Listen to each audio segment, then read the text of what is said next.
ওই কৃপণ লোকের গল্প কি তোমরা শুনেছ, যে চিনির কৌটার পিঁপড়া ফেলে দিত না, অন্য একটা কৌটায় জমা করে রাখত।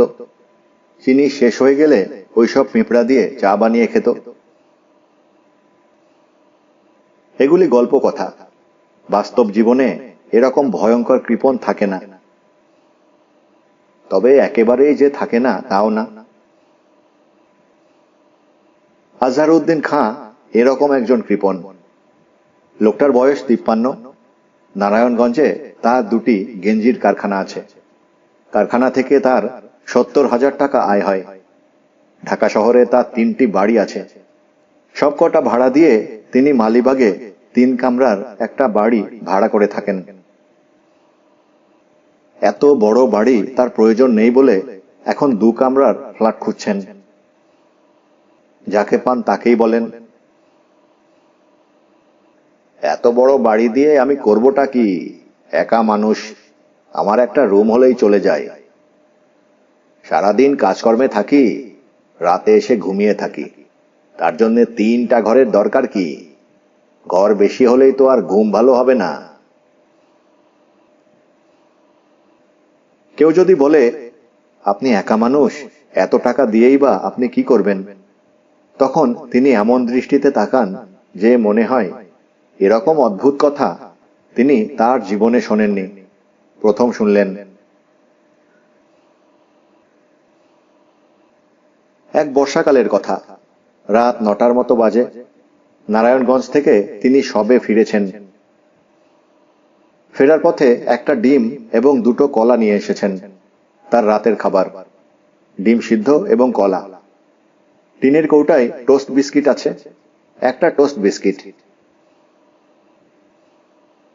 তিনি মনে করেন জীবন রক্ষার জন্য যতটুকু খাওয়া প্রয়োজন তার বেশি খাওয়া অপরাধের মতো। তিনি কেরোসিনের চুলোয় ডিম সিদ্ধ করার জন্য বসিয়ে বাথরুমে হাত মুখ ধুতে গিয়েছেন। তখন কলিং বেলের শব্দ হলো।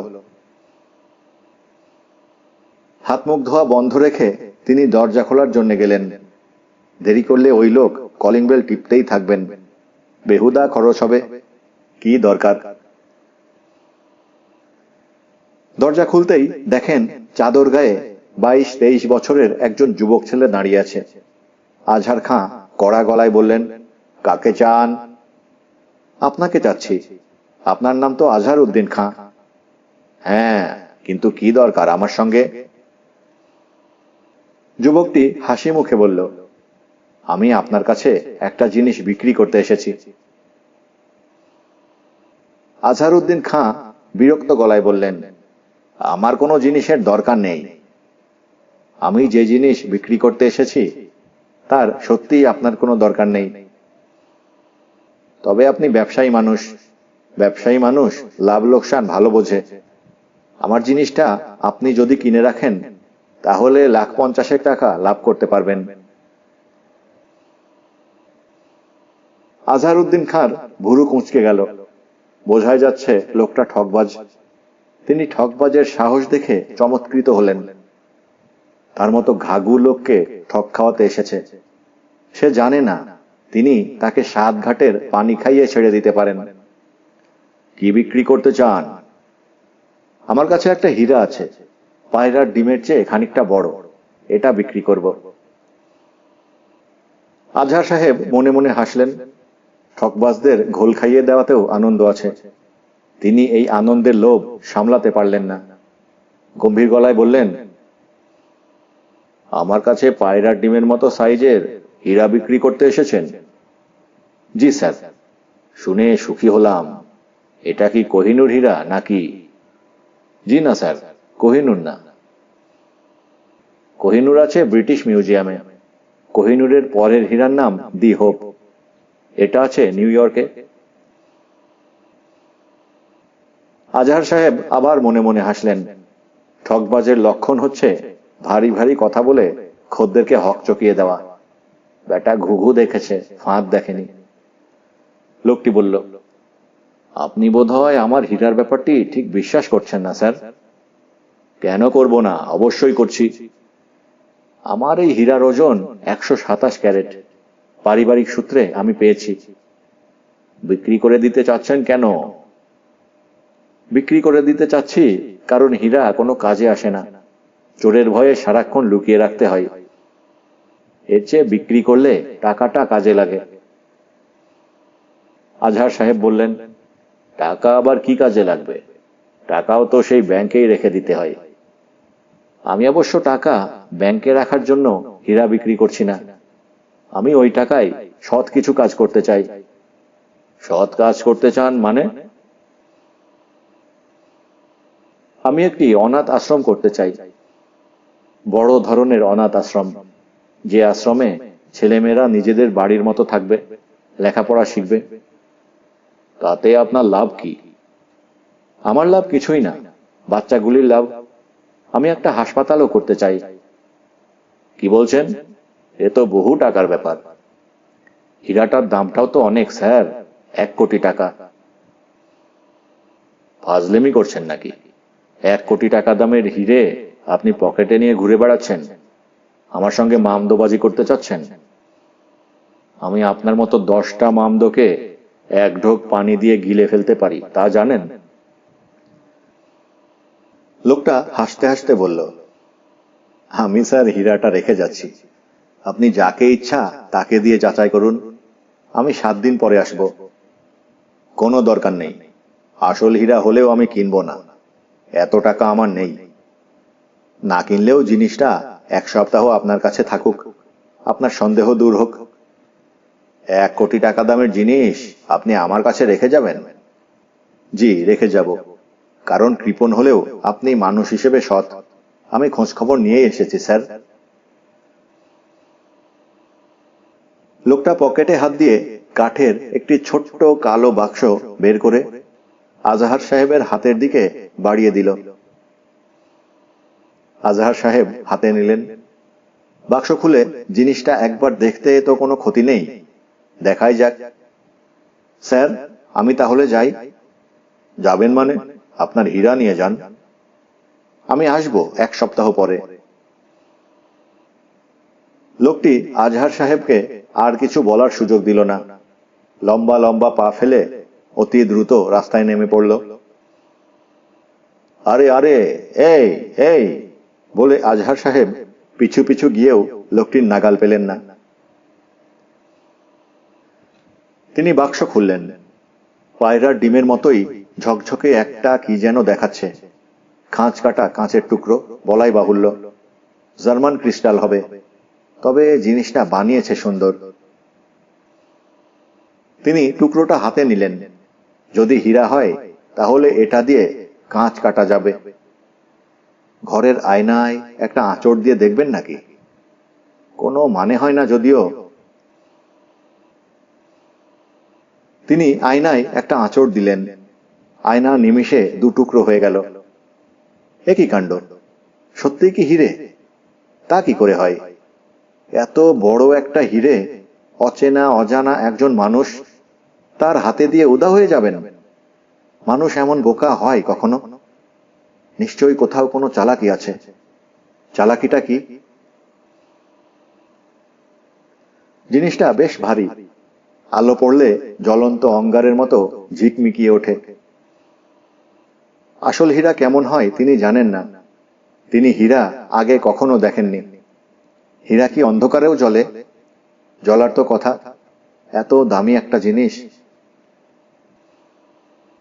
তিনি ঘরের বাতি নিভিয়ে দরজা জানলা বন্ধ করে দিলেন। না তো, হীরা থেকে আলো বেরুচ্ছে না। একটা বাতি জ্বালাতেই হাতের জিনিসটা ঝকমক করে উঠল। সারা রাত তার ঘুম হলো না। বিছানায় এপাশ ওপাশ করলেন। আজহার সাহেবের একজন ম্যানেজার হচ্ছেন মঈনুদ্দিন, লেখাপড়া জানা ছেলে, ফিজিক্সে এমএসসি। কোথাও চাকরি না পেয়ে আজহার সাহেবের গেঞ্জির কারখানায় ঢুকেছে। ভালো ছেলে, সৎ এবং কর্মঠ। আজহার সাহেব পরদিন তাকে ডেকে পাঠালেন। কেমন আছো মঈনুদ্দিন? জি স্যার, ভালো। আচ্ছা, তুমি হিরে দেখেছো কোনোদিন? জি না স্যার।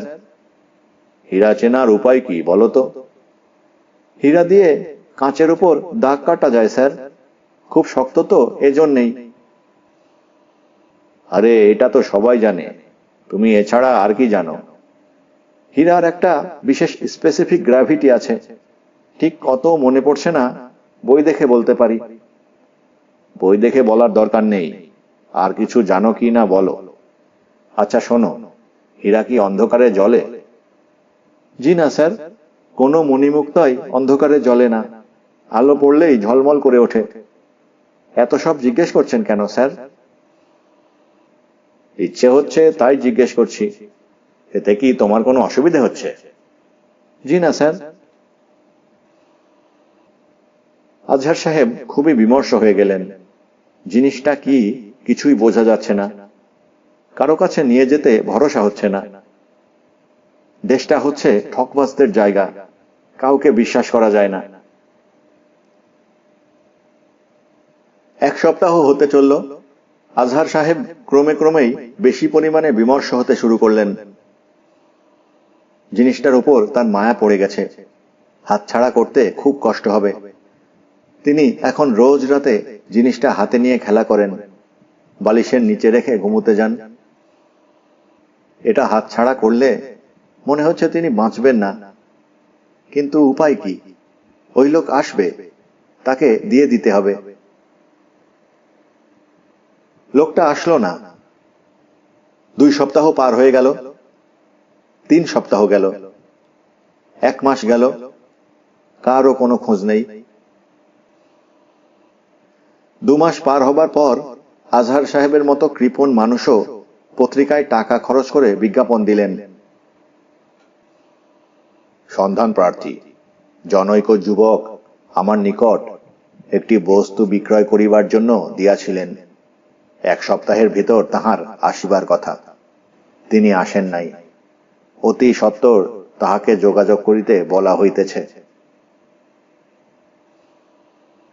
বিজ্ঞাপন বের হবার পরেও 2 মাস কেটে গেল, কারো কোনো খবর নেই। আজহার সাহেব ঠিক করলেন, জিনিসটা হীরা হোক বা কাঁচই হোক তিনি রেখে দেবেন, দাম যা চাচ্ছে তাই দেবেন। উপায় কি? 1 বছর কেটে গেল। আজহার সাহেবের মনে হলো লোকটা বোধহয় শেষ পর্যন্ত আসবে না। তিনি অন্যের একটা জিনিস রেখে দিতে পারেন না। কাজেই ঠিক করলেন, হীরা বিক্রির টাকায় ওই লোক যা করতে চাচ্ছিল তাই করবেন। অনাথ আশ্রম, হাসপাতাল, যদিও এসব করার কোনো মানে হয় না। তিনি তার ম্যানেজারকে ডেকে পাঠালেন।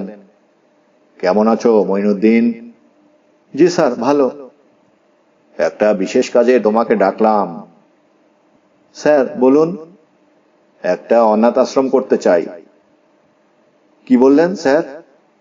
অনাথ আশ্রম, বেশ বড়, অনেক ছেলেপুলে যেখানে থাকবে, পড়াশোনা করবে।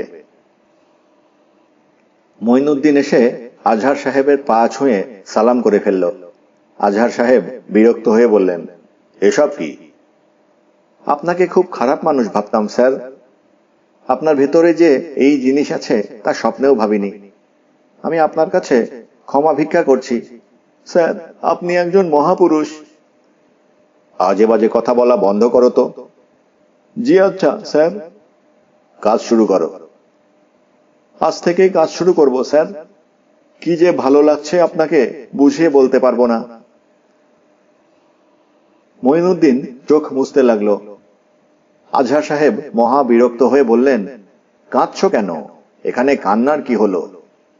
আনন্দে কাঁদছি স্যার। আমি আমার এই জীবনে এত আনন্দ পাইনি। অনাথ আশ্রম তৈরি হলো। আজহার সাহেব আবার মঈনুদ্দিনকে ডেকে পাঠালেন। কেমন আছো মঈনুদ্দিন? জি স্যার, ভালো। একটা হাসপাতাল তৈরি করব বলে মনস্থ করেছি। মঈনুদ্দিনের চোখে আবার পানি এসে গেল। সে আবার পা ছুঁয়ে সালাম করতে এগিয়ে এলো। আজহার সাহেব মহা বিরক্ত হলেন। কাঁদছো কেন মঈনুদ্দিন? বড় আনন্দ হচ্ছে স্যার, আনন্দে কাঁদছি। এসব ফাজলামি আমার একেবারে পছন্দ না। হাসপাতাল তৈরি হলো গ্রামের দিকে। বহু টাকা চলে গেল। আজহার সাহেব প্রাণপণে ব্যয় কমানোর চেষ্টা করতে লাগলেন। আগে দুবেলা খেতেন, এখন এক বেলা খান।